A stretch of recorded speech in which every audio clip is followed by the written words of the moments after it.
And as we're just waiting, just a reminder for all of those attendees who are here before Sharon starts, is that this is a panel and it's not a lecture. It's really a conversation to hear the thoughts of Dr.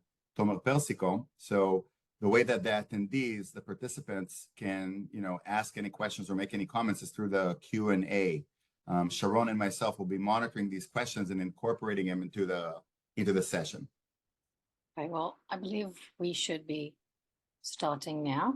So hello, everybody. Thank you for joining our conversation with Dr. Tomer Persico, and he will be introduced by Yair in a minute. Yair and I are partners in getting a program called Hope for Israel Alliance up, along with other leaders all around the world. This is a program, this is a work group that facilitates all sorts of programs that connects Israelis and Americans to issues that are relevant and pertinent for both sides, democracy, fighting anti-Semitism, and other ad hoc needs in the community. So I'm based in Rochester, New York, and Yair is based in Philadelphia, and I'm handing over the baton to you, Yair. Hello, everybody, and thank you for joining us. We have the pleasure of having Dr. Tomer Persico here. And actually, the feedback on his talk, which was a few months ago, was so powerful. And he really speaks in a language that, both Israelis and American Jews all over the world can really relate to and understand. Partially, it's because, he's a research fellow here at the Shalom Hartman Institute. He's also a Rubenstein Fellow at Reichman University, a senior research scholar at UC Berkeley for Middle Eastern Studies, and he has so much expertise, Jewish life, Jewish modern identity, renewal, just basically everything that is happening around us and how the Jewish identity can fit and adjust, especially after October 7th. He's also a very renowned journalist in Israel, writing in multiple journals. He's also an author. And just last month, right, Tomer, you published in Hebrew for now. I hope it's 3 weeks ago. Just a few weeks ago, yeah. Your book, Liberalism, Its Roots, Values, and Crisis. And, and I think that it will be very relevant to all of us to read this. So, Tomer, thank you very much for joining us. Great. Thank you, Yair. Thank you, Sharon. I wanted to, before the first thing, I wanted to ask you a question as we're jumping right into it. So this is the question. The reality in Israel in the last year is crazy, but just in the last few days, before we started this conversation, what you're telling me, and also speaking with friends in Israel, it's unbelievable that we're like in waiting pattern for something big and bad to happen. And, my sister is now from Israel, and she tells me about the reality. What can you tell us, in your words, that American Jews should understand? Yeah, I mean, it is a bizarre, if not crazy situation. We're just waiting basically for the retaliation by Iran. Probably Hezbollah will also join. Probably the Yemenite Houthis will also join the fray. I mean, we're waiting for missiles to land on us. That's the situation right now. Personally, I live in Jerusalem. I'm not terribly worried about myself and my home. I think the very fact that we have the Al-Aqsa Mosque a few kilometers away protects us in an ironic way. But I myself told my brother and his wife, told them to come here and sleep with us, like for the next few nights, because Tel Aviv, and they live in Tel Aviv. Tel Aviv will surely be targeted, or at least if the Iranians decide to retaliate in a very severe way. We don't know yet. Now, it's a bizarre situation because we don't know exactly what we're waiting for, except that missiles will fall in Israel. And it's a bizarre situation because our leadership is not talking to us. Netanyahu has not held a press conference, not even an interview, nothing in the way of articulating to the public what we're up against, what's going to happen. And I will say even more, we don't know Netanyahu's plans. we heard just a day ago that there was a leak from his meeting with President Biden, and you know, and the leak was that he says to President Biden, well, of course I want the hostages back. I'm sending the emissaries to negotiate, etc. And Biden tells him, don't bullshit me, right? Biden doesn't believe that he really wants the hostages, and it certainly looks that way from what happened in the last few months. But what does he want? And what people are starting to fear or hope for, by the way, depends on your political position, is that he wants an all-out war. Is that he wants to bait Iran to retaliate severely, then Israel will have to retaliate also towards Iran, and then a war will break out. And he hopes, that's the presumption, that the US will intervene on Israel's side out of, you know, because it can't simply leave its ally alone, and that Israel, sorry, and the US will solve the Iranian nuclear problem. There is a fear that this is what he wants. Now, just to understand what that means destruction in Israel in levels we have never experienced, never in any war, because it means thousands of rockets and missiles landing in Israel. It means, you know, I don't even want to say how many casualties, etc. You know, the electricity can go out for weeks. We don't know. We don't know. Okay, so this is the situation we're in, right? And what is more worrying about this, Netanyahu, till this war, was always considered, and justly so, as a very cautious leader. He was very moderate in his military escapades, let's say. He never wanted to widen any military conflict, always to contain it, always to end it as soon as possible. So until this war, he was very cautious. And I believe this cautious side in him is still around, though we don't know how much he wants to erase the humiliation of the 7th of October, which of course lies on his head. So that's one.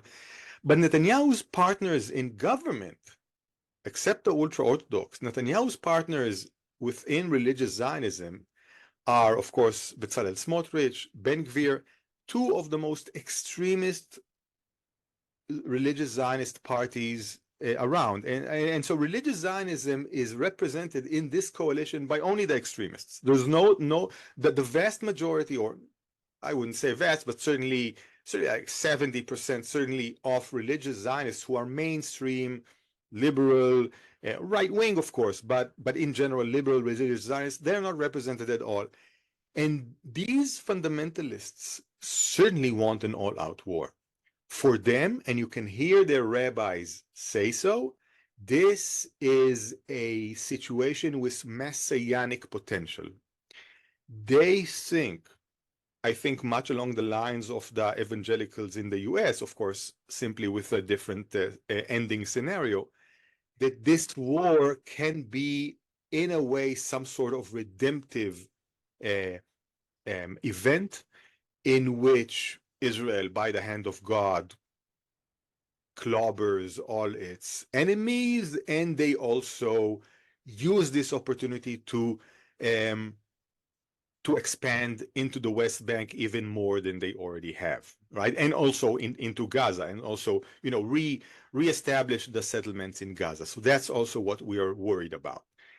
Now, you could have seen a slight manifestation of this last week with the breaking in to 2 IDF bases in Israel. I don't know if you've heard the news about this.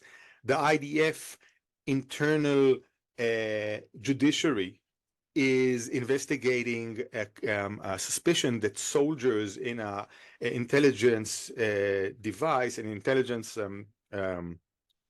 unit, interrogated some Palestinian and really tortured a Palestinian convict over there, or person over there, and they're investigating this. And they have arrested these soldiers for interrogation. And you could have seen hundreds of young what we call hilltop youth in general, right, and others, but also these extremist settlers from the West Bank come and break in to these military bases to try to release the captive soldiers, because even if they did what they did, they are innocent, and they don't need any punishment, of course, because they are Israeli soldiers just defending the country, etc. This is along the lines of the Elor Azaria case from 10 years ago, if anybody remembers.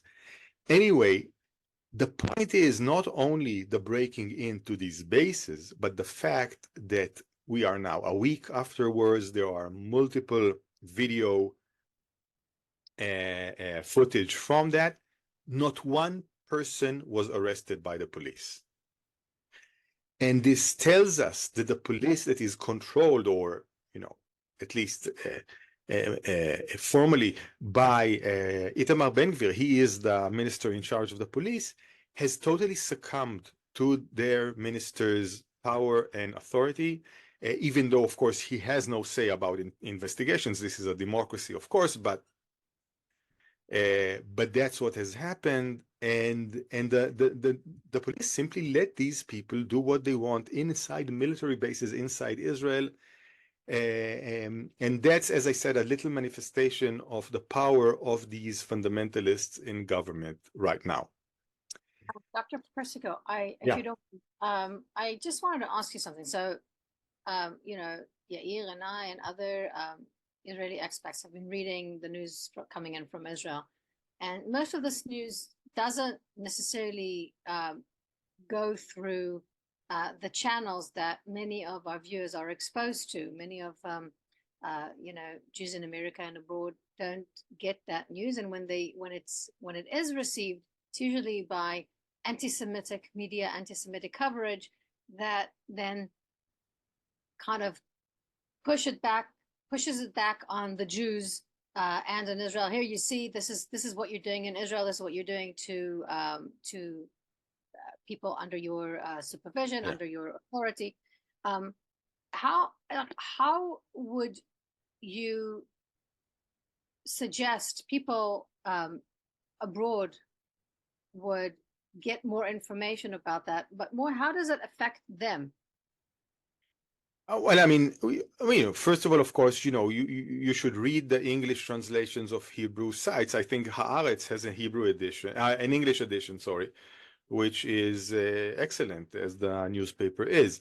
But I will say two things. First of all, we need to differentiate between simply, manipulative, twisted ways of telling these news. Like, I saw the Washington Post headline about the savage bombing of 12 kids playing soccer in the Golan Heights. Like, these are Druze kids in the Golan Heights, which are, at least most of them are citizens of Israel. All of them have been offered citizenship in Israel. The Golan, any people in the Golan Heights have been offered citizenship from Israel. And the Washington Post headline was, a massive killing in Israeli-held village or something like that, which is, also not naming who fired the rocket, which is, of course, Hezbollah. So one is this sort of twisted, manipulative way of telling the news.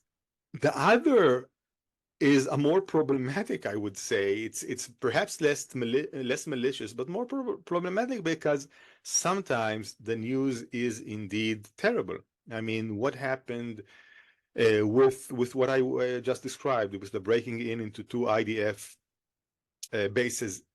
There's no good way to present this, right? And the police standing by and doing nothing. The situation really is problematic, really is bad, and I think it will remain such as at least as long as this government is in power.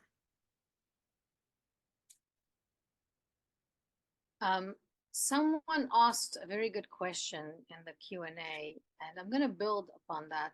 Someone asked why military leaders who see this dangerous situation for the whole country don't intervene. Something, we usually see we see that in Turkey, we see that in South America and other places. And, your perspective on what Israel's army is. I mean, for years it's been called the People's Army. So, can you Yeah. elaborate on that? Yeah, I think, I mean, our military culture is completely different, of course, than Turkey's, and there's a clear differentiation between the military brass command and level and the representatives of the people. So the Israeli democracy will not go that way, I think, anytime soon.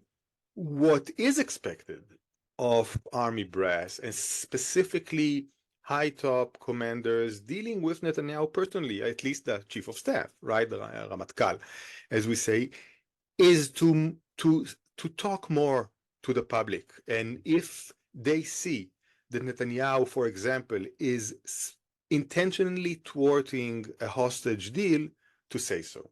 I think we are on the cusp of this happening. I don't know now with the war with Iran. I mean, with the violent exchange with Iran. I don't know what will happen. But Gallant, our Minister of Security, is saying this. Has been saying this for some time, that Netanyahu is operating out of political reasons and his making security excuses which are insincere in order to thwart a deal.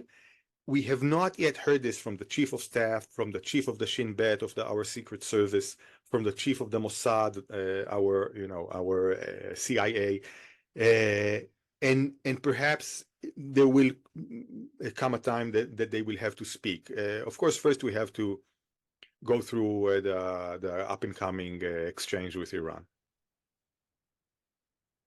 So there's so much that we can talk. And just a reminder, we're going to have a hard stop at 2:15, which is less than an hour from now. But I want to talk about something a little bit different, but you kind of touched upon it when you were speaking about newspapers and the New York Times and BBC and, and Washington Post, etc. This is related to the Jewish identity, which is kind of your expertise, and how we are also seen as Jewish people. And I'm putting it on pause for a second, what's happening in Israel, because what is bothering most of the Jews right now in the United States and the world, etc., is anti-Semitism. And most people, or all people, including my grandfather, was born in the United States. He's 102 now. Nobody remembers such wave of anti-Semitism.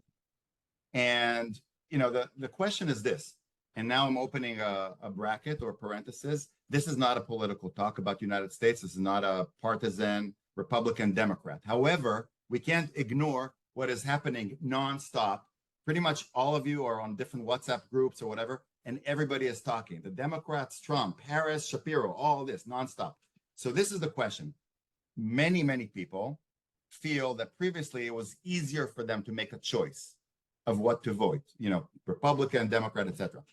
Now people are feeling that there's problems with both sides. Some people don't like Trump. Some people feel that the extreme right, Charlottesville, etc., is a problem. But yet again, people who previously felt, oh yeah, we have to go liberal, kind of maybe like your book about liberalism, the roots, values.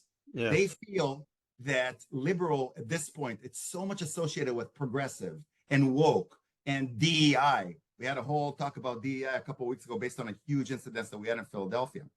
All of this, we see the squad. We see so much anti-Semitism coming from the liberal, woke, progressive people. And that is also very, very alarming. People who are saying, well, we have no problem with Jews. It's not about the Jews. We have friends who are Jews. We work with Jews. It's about the colonialist Israelis. And based on some things that you share with us, including the right extremists, maybe is there truth in what they say? No, because this is pure anti-Semitism. This is the new anti-Semitism. But the bottom line, and we can talk about it for an hour, but just to tell you that the American Jewry, for example, is in a point that we don't know what to do exactly, which side is right. There's problems on everywhere. And it's really disturbing all of us. And I wanted to see if you have anything that's a long question, I know, but. Yeah. I mean, I think we should divide this into two parts. The first is anti-Semitism, and the second is relation or bilateral actions towards Israel, right? These are two different things. So, I mean, anti-Semitism, there is anti-Semitism on the right, and we've seen this over the last 6 8 years, perhaps at least, ever since Trump has started his campaign. We've seen anti-Semitism on the right rise, and of course, it exploded in Pittsburgh in the unbelievable terrorist attack there, etc. What we have seen lately is anti-Semitism from the radical left, right? And it has a lot of reasons that coalesce to make it what it is. There's a lot of post-colonial thinking in it. There's a post-nationalist atmosphere, I think, that is feeding into it. And I would say at the very bottom, there is a very harsh inner critique of the West of itself, right? There's an antagonism towards Western hegemony, towards Western dominance in the world, even towards Western culture, I think, within these circles. And these circles see Israel as the most prominent manifestation of the West within the East, right?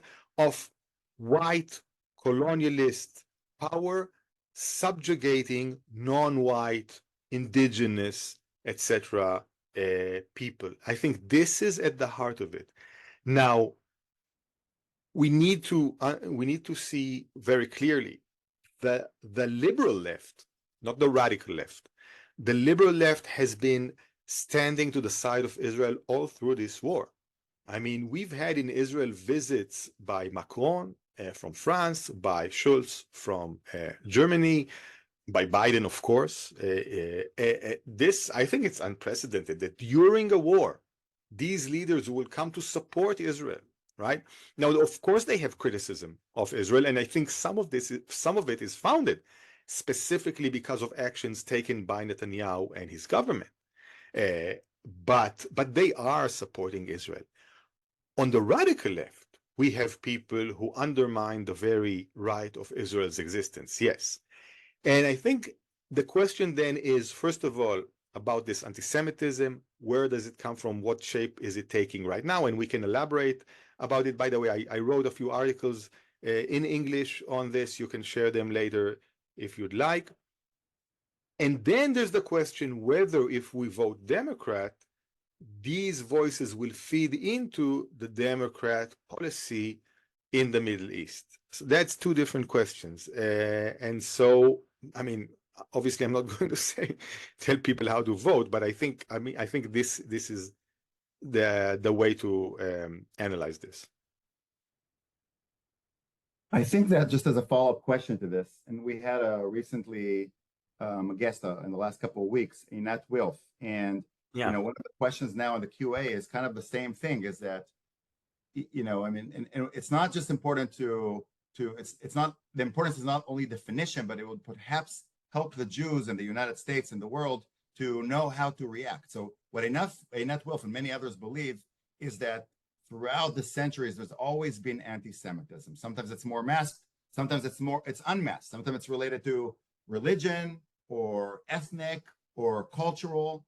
And now it's somehow the new anti-Semitism is anti-Zionism. And you see people who previously, they couldn't, you would, it's mind-boggling. They don't really care about international stuff, about the fact that the Russians bombarded the hospital, the biggest pediatric hospital in Ukraine a few weeks ago. You don't hear about it, or tortures, or Sudan, or Myanmar, all these things that you don't, but people are so upset and focused about how Israel doesn't really have the right to exist, from the river to the sea, all of that. Right. And again, it goes back to the same point that, and we see this all around us in universities, in schools. Philadelphia is a big hub. The Philadelphia school district is difficult. Healthcare is published, on their main DEI or website or their monthly journal, things that are so anti-Zionist, that are just, terrible. And we believe that this is a true problem. That anti-Semitism is really anti-Zionism, or anti-Zionism is the new anti-Semitism, and hard for people to deal with it. Look, let's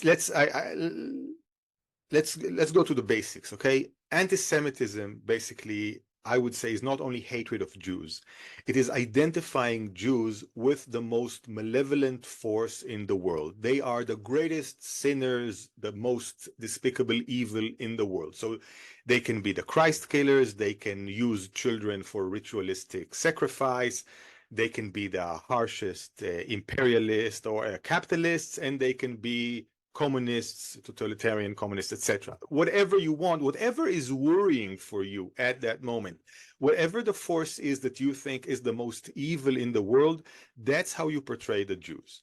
Now, left-wing anti-Semitism is nothing new, right? We've had left-wing anti-Semitism since the day of Stalin, right? The Soviet Union portrayed Israel as a colonialist force, etc., trying to ethnic cleanse indigenous people, etc.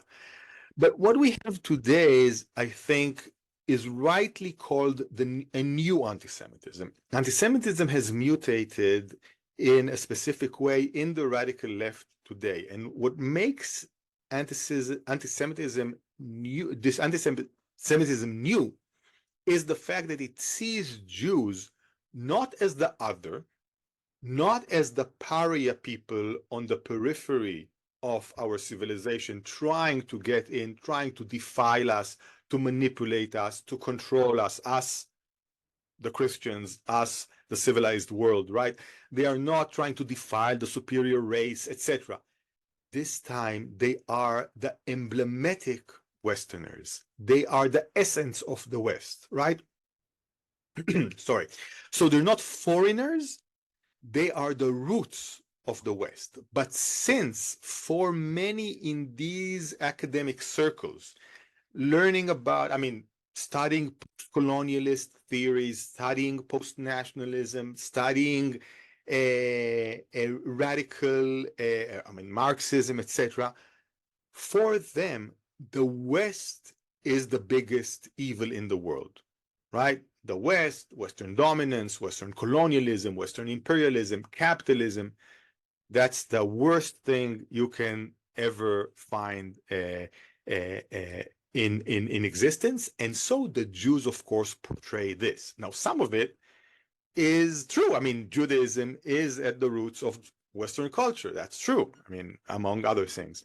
But Israel now is being perceived as the last bastion of colonialist Western white dominance over Eastern non-white indigenous people, right? In an unbelievable historical twist of ironic fate, Jews are now considered white, not suffering from white supremacy as we have over the centuries, but actually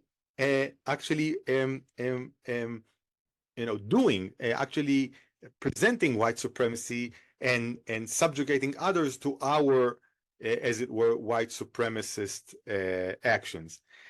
This is what we have here, okay? So it's a new kind of anti-Semitism because the West here wants to not to empower its own identity by rejecting Jews as others, but to cleanse its own identity from itself by eradicating the Jews. If the state of Israel will be dismantled, the West itself will be absolved of its original sin of colonialism, right?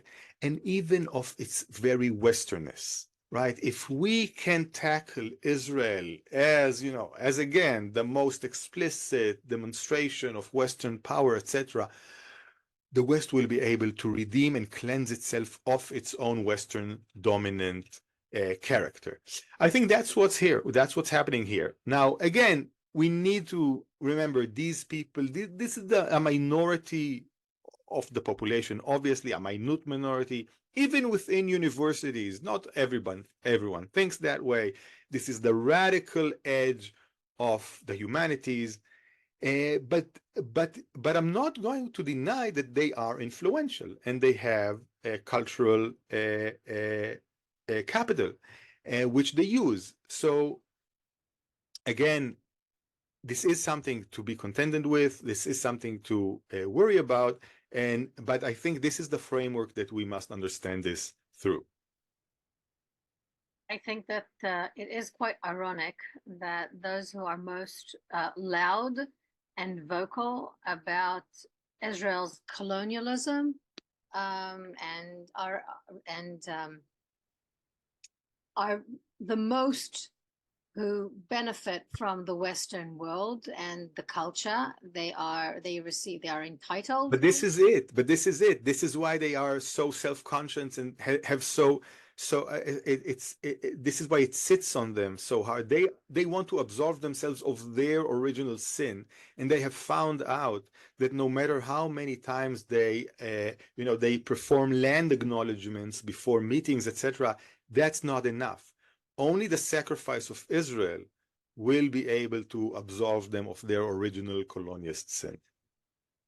So one of the questions that was asked here is Jews, especially in America now, facing upcoming elections, find themselves in a situation that what perceived to be the party that had supported most Israel has rhetoric that is very dangerous towards democracy, and what perceived as the party that has been less supportive of Israel, or at least that's how it's been interpreted, is trying its best to keep the American fight for American democracy, and that's a very good question. So, but let me ask. We should ask ourselves, what is support of Israel? What is support of Israel? Is support of Israel simply sending arms whenever Israel wants, simply sending airplane carrier, an aircraft carrier whenever there's danger? Or is support of Israel trying to guide Israel to solve its severe problems with the Palestinians? I mean, I can't see a future of a democratic Israel with the occupation of millions of people continuing indefinitely. Even if you say a Palestinian state cannot at this time, it's not a viable solution at this time, you must admit, you must concede that at some time the Palestinians will have to be able to rule themselves. Israel cannot continue military occupying millions of people indefinitely. And so any party that wants to push Israel towards this right direction, not to force it right now to split the country in two, but to push it in the right direction, this is the greatest support to Israel, in my opinion. And if Trump wants nothing to do with it, wants Israel to continue occupying the Palestinians, I don't think that's supportive to Israel. By the way, Trump did, initiate a plan. He called it the plan of the millennium, the plan of the century, right? To divide the land of Israel into two and to give the Palestinians a state or a semi-state, which is already something in a positive direction, in my opinion, right? But if support to Israel is just doing whatever Israel at any certain point wants, I don't think that's good support.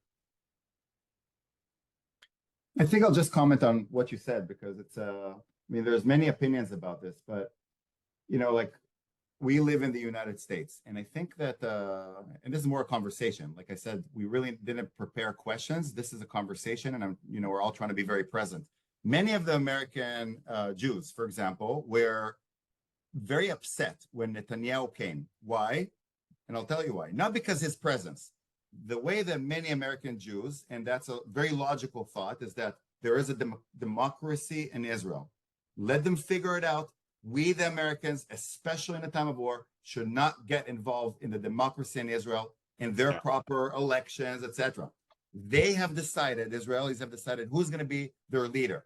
That is the prime minister. That prime minister was, as a symbol of Israel, as a representative of Israel, was invited to give a speech in the Congress, etc.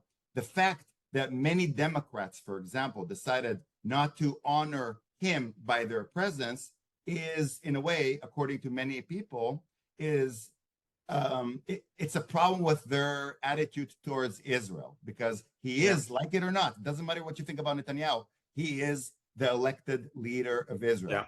And so I wanted to share I with get you. that. I get that. And I personally did not want to sign a petition that calls for the Congress to cancel Netanyahu's speech, even though I think he should not have been invited and not have been given this very honorable position. But yes, it's one thing to make a mistake, and it's another thing to resist or to advocate against a sitting prime minister in Israel. But I do have to say one thing. Netanyahu is responsible for the greatest catastrophe for the Jewish people since the Holocaust. Okay, he's the prime minister. He is responsible, and by the way, even more than being the prime minister, he transferred millions of dollars to the Hamas, strengthened the Hamas over the last 15 years. He was the prime minister over the last 15 years. There's no way around this.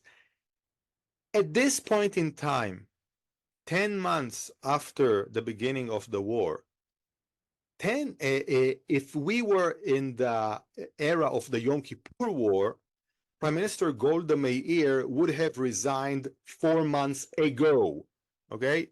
Prime Minister Golda Meir resigned half a year after that debacle, after the Yom Kippur War, even though Israel was victorious in that war. We picked ourselves up and won that war. But the fact that we were surprised by the Egyptians and the Syrians in the Yom Kippur War was enough for Golda, even after an election, by the way, to quit, to resign. Netanyahu not only does not show any signs of resigning, he has not even taken responsibility for his mistakes. So again, this is a prime minister that in any survey since the beginning of the war has not gotten a majority coalition in the parliament. He cannot form a coalition according to any survey. 60% and more of Israelis don't want him to continue as prime minister, don't trust him. These are the numbers, right? I mean, this is 60% disapproval. I would say parallel to the United States. So Netanyahu is the only legitimate prime minister right now in Israel. That's simply the law. But in any other way, in any other non-formal way, he is a prime minister, a very unpopular leader, and he has on his back, as I said, the worst catastrophe for the Jewish people since the Holocaust. And I think the sooner he is out, the better. And I think I'll just, I think it's important to recognize that Trump has had recently a assassination attempt. We all know this. We also know that just a few days later, the director of the Secret Service, and this is just an example for taking responsibility, has resigned because she basically said that she has failed. And there's many people who agree with you. But I wanted to talk to you about one more thing, because I think it's important for the Jews in the diaspora, Australia, Europe, United States, to understand something. What is happening in Israel? You started by describing this incident that, the IDF or the police of the IDF came to arrest potential people, soldiers who may have tortured a Palestinian Nukhba. And then, all hell broke loose. A lot of people, Israelis, came in, including members of the Knesset, etc. This is not an isolated problem. More and more people are feeling that even before the war, in the last year and a half, there's been the greatest division within the Israeli people that we have ever seen. I feel, after a war like this, that everybody would be united. But recently it feels, when I'm reading the news and talking to family members and friends, that this division and almost hatred between two parts of the nation, Yehuda and Israel, this gap is widening. Can you explain a little bit more about this? Yeah, I mean, it's not only division. Of course, there are two, main clusters of opinions and people who are disagreeing with each other, but it's more than that. At the beginning of the war, there was a lot of talk of unity, and there was a feeling of unity. But if you look at the last few months, the government, after its a shock by the attack, has brushed off whatever was uncomfortable for it, and now people are even explicitly saying that they are continuing the judicial overhaul that tore apart the Israeli public before the war that they are changing, a Minister of Education is now trying to change the highest body of the academic studies in Israel. Things like that. Legislating laws, of course, pro-Haredi, pro-ultra-Orthodox, moving hundreds of millions of shekels towards goals that have nothing to do with the war and indeed are counterproductive to anything that Israel is going through right now. This is what's happening. And add to that what I told you about the police. Itamar Ben-Gvir has basically took control of the police, and the police is now a political police in Israel. I will give you an example. Hundreds of people broke into 2 army bases. Not one was arrested. Yesterday, 4 people sat on a picnic mat on the grass near the house of, I think, he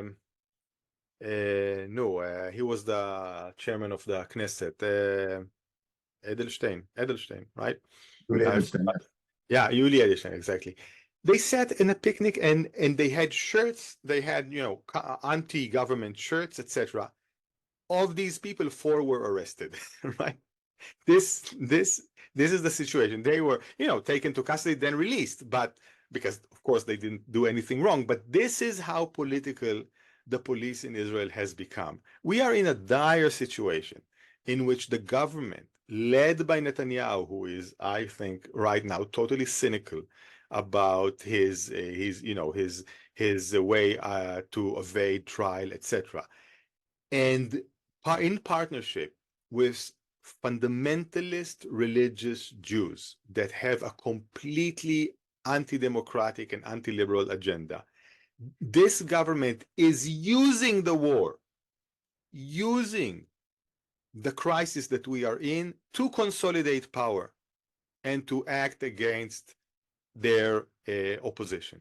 That's what we're having right now, right? And now it's still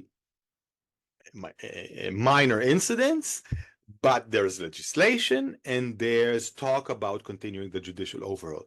So I really, I can't, it's not even about division in society. It's about a government that is consolidating power in the midst of an existential war.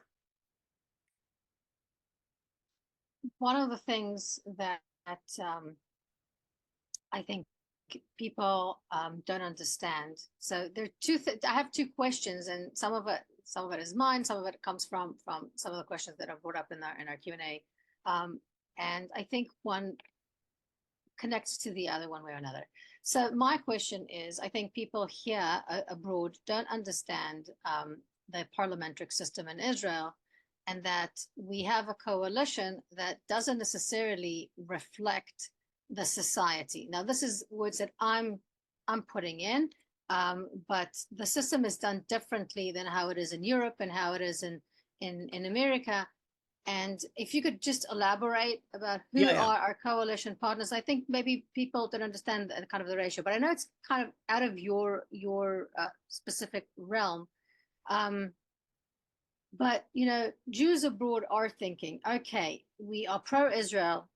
We think Israel not only has the right to exist and to defend itself, we are fully invested in Israel. And, they could be from the right and the left. They're fully invested in the existence of Israel. And generally speaking, whether it's in America, in Europe, anywhere on the planet, how should they respond? How should they take part in that? It affects their life, doesn't affect their lives. But I think understanding the society in Israel and how it is represented has a role in figuring out what's the next action. Yeah.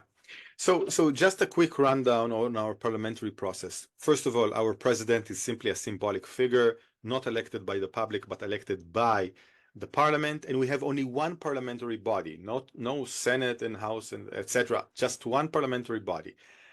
That parliamentary body, all of it, 120 representatives, represent the society, more or less, right? So there are Arab representatives and Haredi, ultra-Orthodox, etc.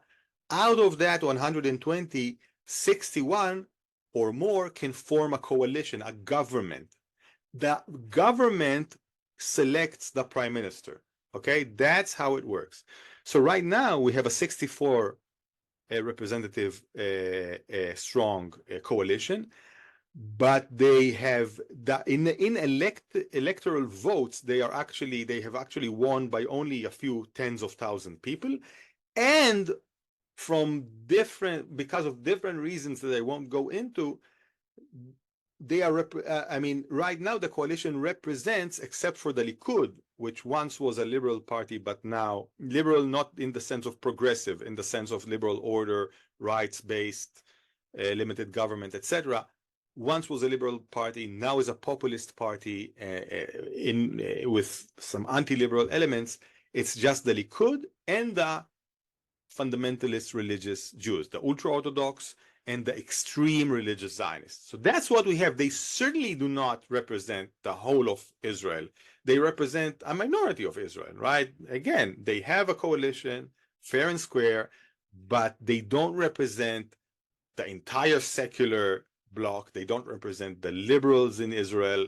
They don't represent, most of the middle class. There was a survey, I think 2 weeks ago, in an economic paper that showed that the coalition, the opposition in Israel generates 70% of the GDP or taxes or whatever, the capital in Israel.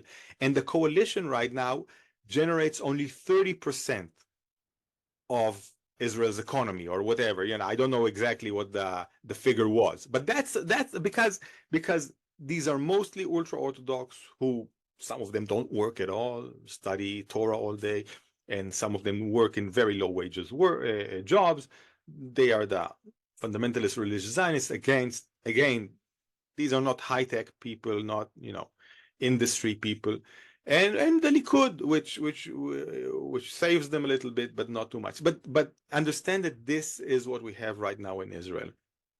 And so no, they are not representative of most of the public. Again, they're a legitimate government. This is what the election brought us, and I'm not denying that they're formally legitimate, but it's very problematic. Thank you. This is really interesting. I wanted to ask a couple of but questions. wait, but Sharon asked also what to do to help, right?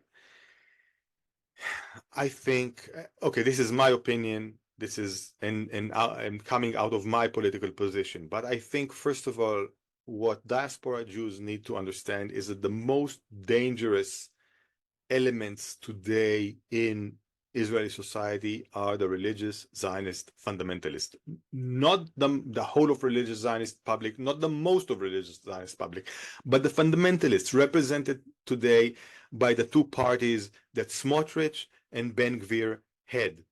These are people who imagine as a future for Israel a theocratic state. They are anti-liberal and anti-democratic. And they are the most dangerous powers right now. Now, Netanyahu is dependent on them for his coalition. He doesn't have any other partners. And so he is beholden to them.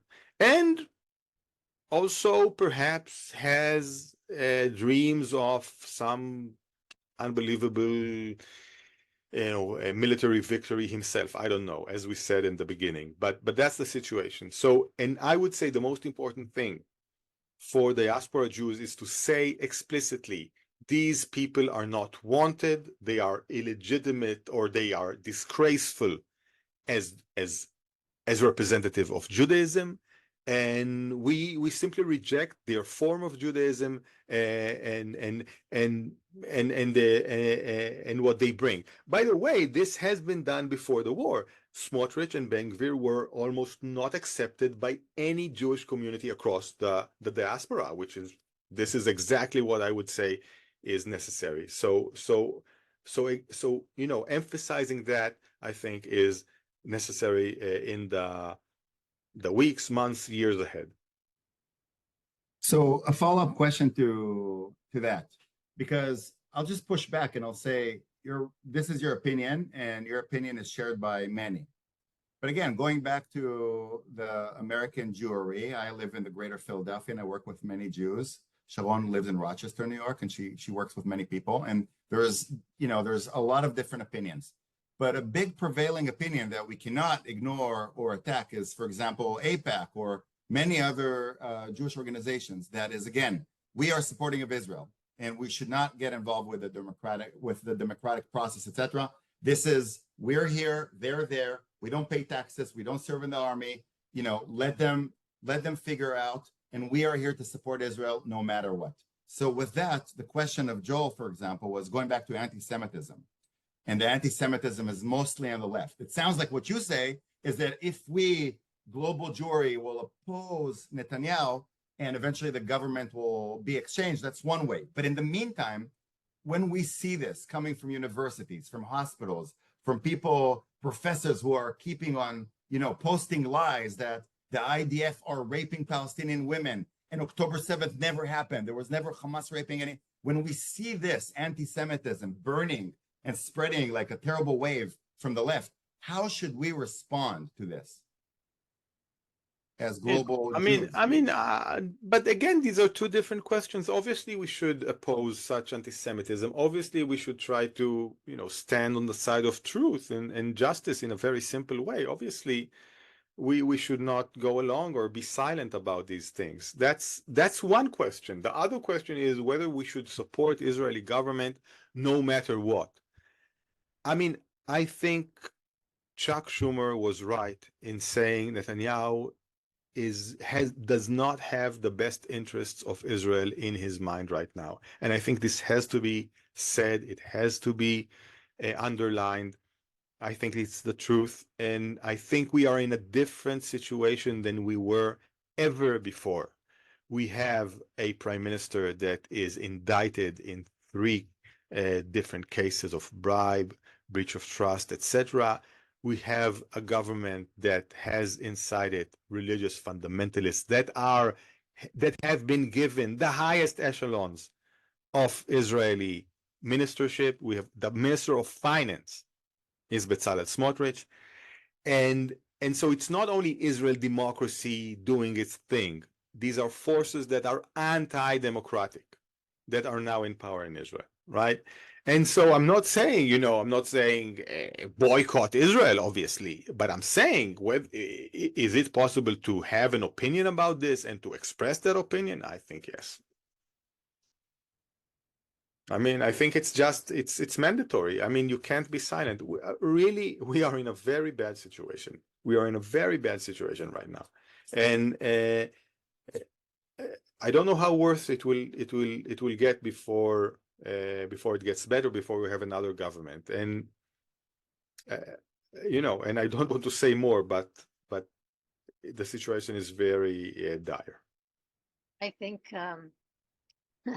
I totally agree with you. I also think that many Jews in the diaspora find themselves between the hammer and the nail. On one hand, we are supportive of Israel.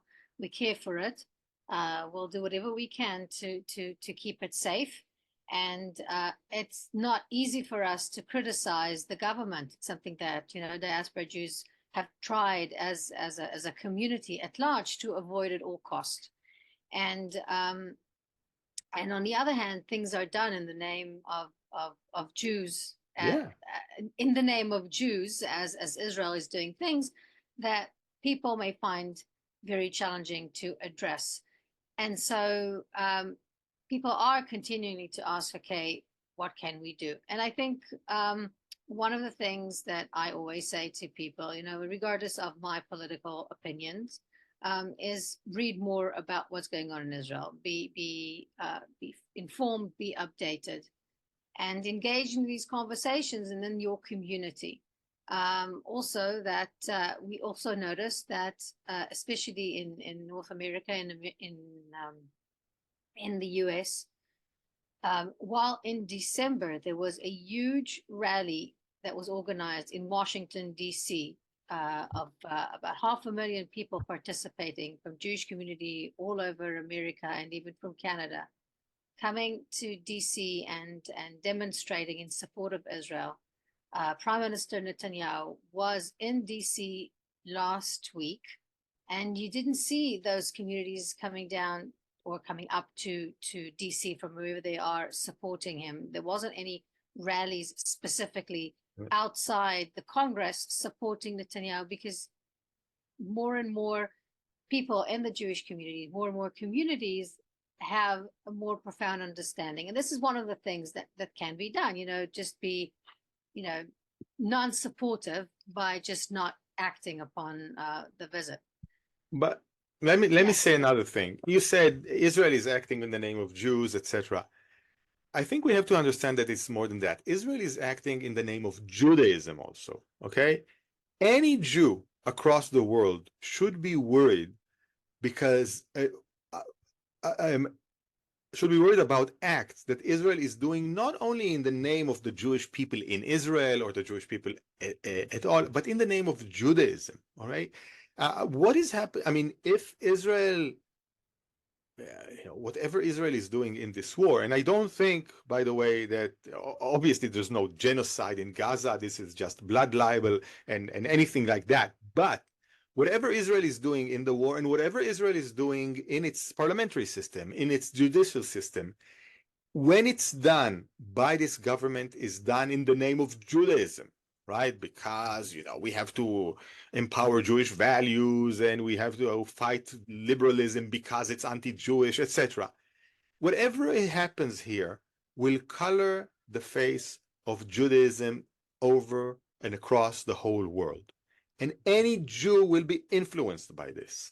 If Israel goes down as an autocratic military, anti-democratic regime, this will color the face of Judaism over the whole world, and every Jew will be affected by it. And I really fear that if Israel doesn't ascend, doesn't go in the right direction after this war, if it continues this downward spiral into a more and more anti-democratic and anti-liberal regime, Judaism itself will be scarred forever. I mean, just like as you see right now, as we know that Christianity, I mean, anytime anybody wants to say something bad about Christianity, it immediately brings up the Crusades, right? Well, the Crusades, and just like Islam is tainted, scarred, defiled by Islamic terrorism and Islamic fundamentalism, in the same way, the Jewish tradition will be scarred, will be tainted by what's happening now and over the next few years in Israel. So, of course, it's a matter that has to be of concern to any Jew in the world. Well, I have another question, and kind of to be a little bit of to open the discussion and be in, because I agree with a lot of what you said, but to be the devil advocate. So there is, in Judaism, you're talking about Judaism, there is a very important basic, huge law or rule that says, Haba leorgecha, hashkem leorgo. And that means basically that if somebody is coming to kill you, we should, it's almost like a biblical thing, that we have to go and kill them first to protect ourselves. So the question is this: we see what's happening in the world. Iran is literally a touch away from actually having the bomb. And we see so many forces that, they're not even trying to hide it, that the Hamas is trying to kill us, eliminate us. Hezbollah, kill all the Jews in that area. Iran, of course, they want to terminate Israel. The Houthis, so many different forces.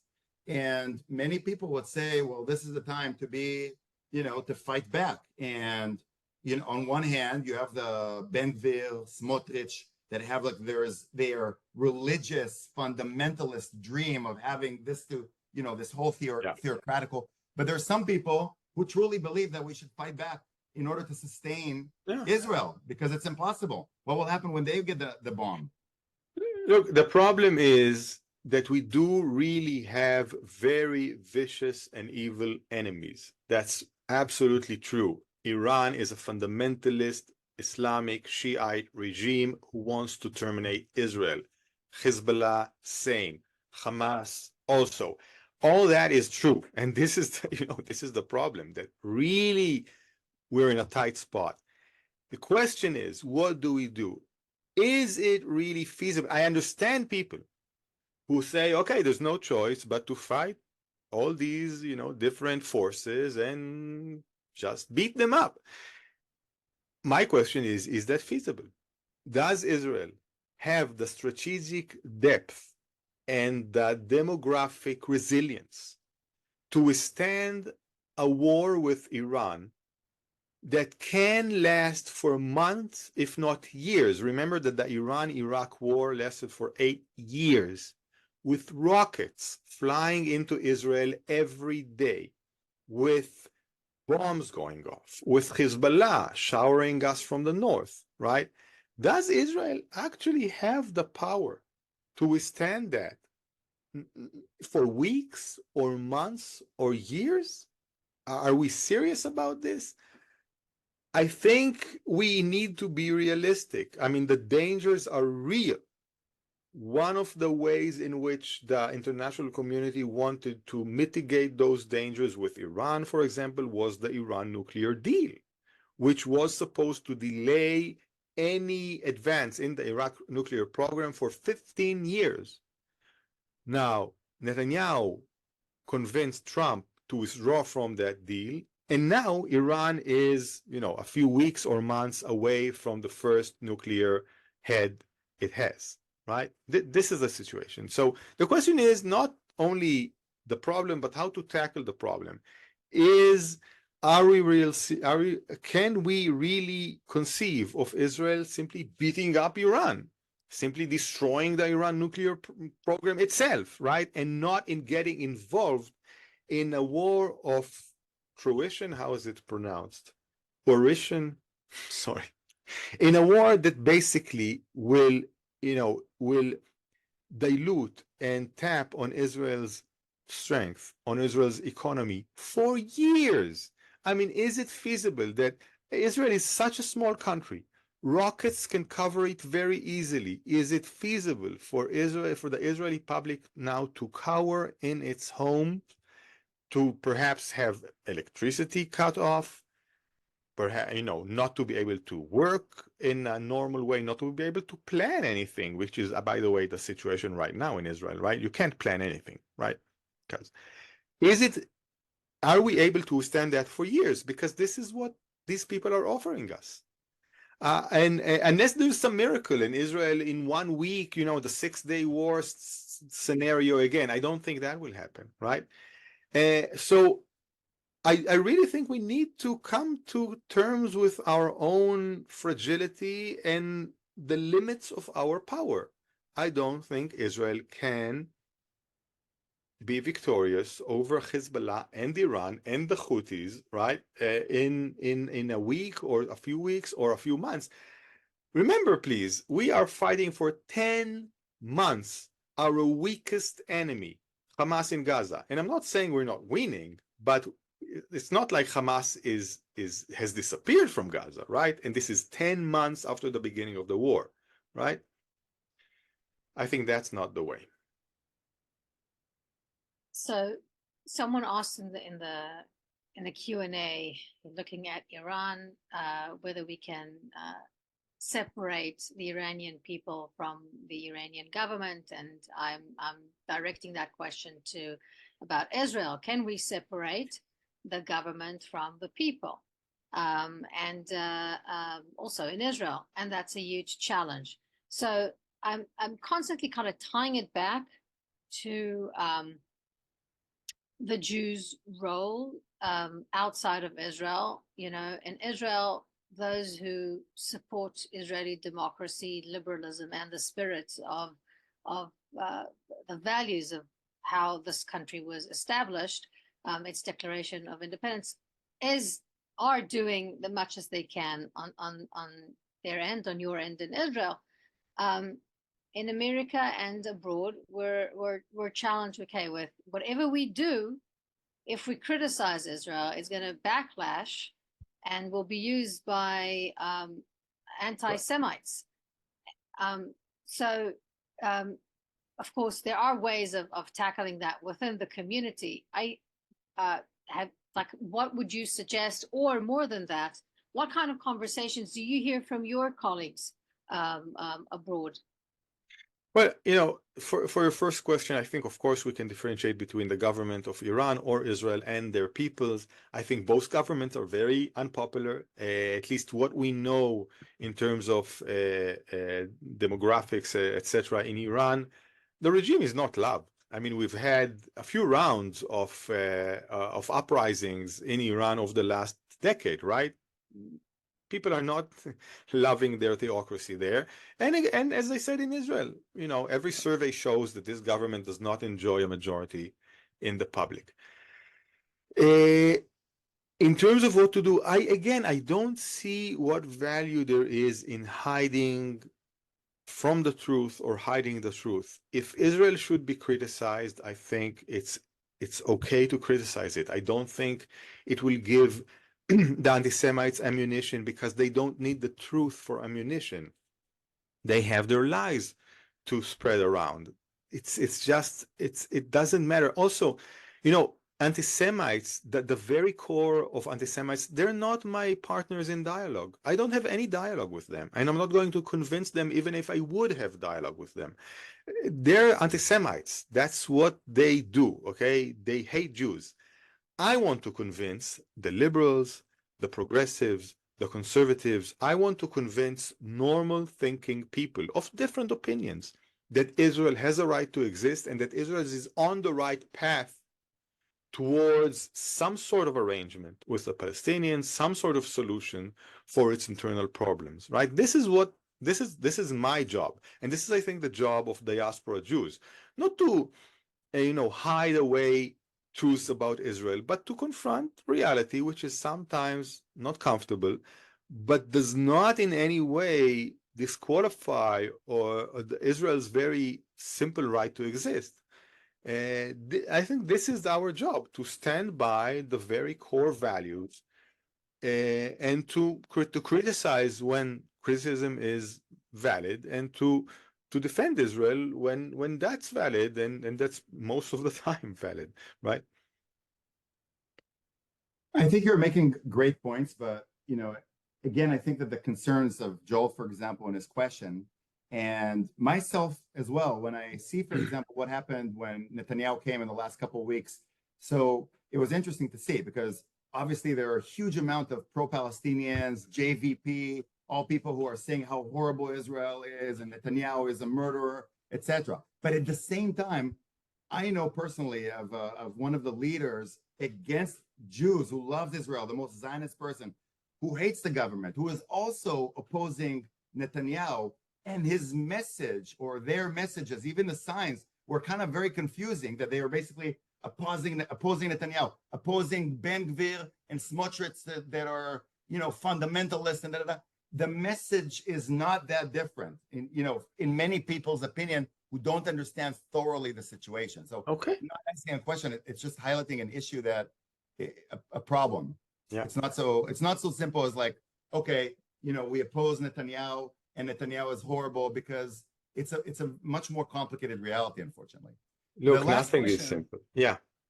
Well, I just wanted to, and perhaps Sharon will want to conclude, but my last question, we have 5 more minutes to go, is I'm personally really interested, Tomer, in your opinion, in your thought. Let's say everything goes according to your plan. There is election for whatever reason. There's a new government that emerges. You obviously think that Netanyahu is part of the problem for his personal survival interest, and Ben Gvir and Smotrich, of course.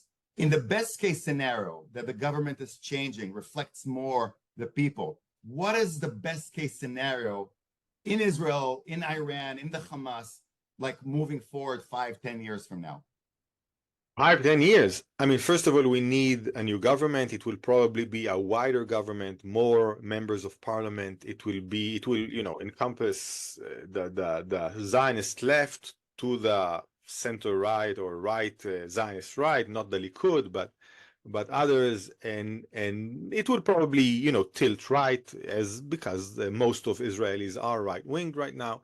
And the next government will have a very tough job. It will have to make very hard decisions vis-a-vis ultra-Orthodox, vis-a-vis the Palestinians. There will be a very strong demand from Israel to get some progress towards a solution with the Palestinians. It will be a very tough time. But in my most optimistic scenario, the unbelievably motivated, strong, and idealistic civic powers that have arose in Israel over the last year and a half since the judicial overhaul will be able to back the government in any positive, dramatic decision it does. Haredis, there has to be a very fundamental, dramatic cut in the funds that Israel channels towards the ultra-Orthodox public. There has to be, again, at least some sort of progress with the Palestinians. There has to be a containing or a reining in of the violence in the West Bank coming from Hilltop Youth and other religious Jewish fundamentalists there. There has to be a complete overhaul with the police that has been corrupted by Ben Gvir. Many different missions or endeavors that will have to be taken, and I hope it goes well. In terms of what we do with Hezbollah, I hope there's some agreement that it will recede its forces to the north, like 10 kilometers from the border. That's what it's talking right now. I hope that the US will be able to rein in Iran and its nuclear program. And I hope Gaza will start to be rebuilt by a coalition of Arab states giving a lot of money, and by the Palestinian Authority that will also have to be revamped and reorganized. But basically, there's no other solution for who takes care of Gaza. It's not going to be Israel, because even economically, we just can't take on 2 million unhoused people right now, right? So that's what I see. That's my optimistic view, and I really hope we'll go that path. Well, thank you. I'd like to add that the World Zionist Organization, the WZO, is a platform that brings the voice of world Jewry to policymakers in Israel. It's the umbrella organization of the Zionist institutions such as the JNF, Jewish Agency, etc. And it's coming up for a Congress election pretty much soon, January through March 2025. So, Jews abroad are interested to see how they can influence that kind of conversation outside of the anti-Semitic discourse. This is an opportunity to encourage your communities to support Zionist, liberal, democratic delegates to get involved in the World Zionist Organization, and support that. Yair, would you like to add anything else before we conclude? Well, it's exactly 2:14, and in the last minute, I just wanted to thank Tomer again for your fascinating, very real, and you just say how you think it is, and based on all your experience, connections, work in the United States and in Israel. And it was a fascinating conversation. Thank you, Sharon. Thank you, Tomer, for joining. Thank you. Thank you for having me. Yeah, this has been really educational and great. So, toda rabba, everybody, and let's hope for the best in the next few days in Israel. Praying for everybody's safety. Stay safe. Thank you. להתראות כולם. Goodbye.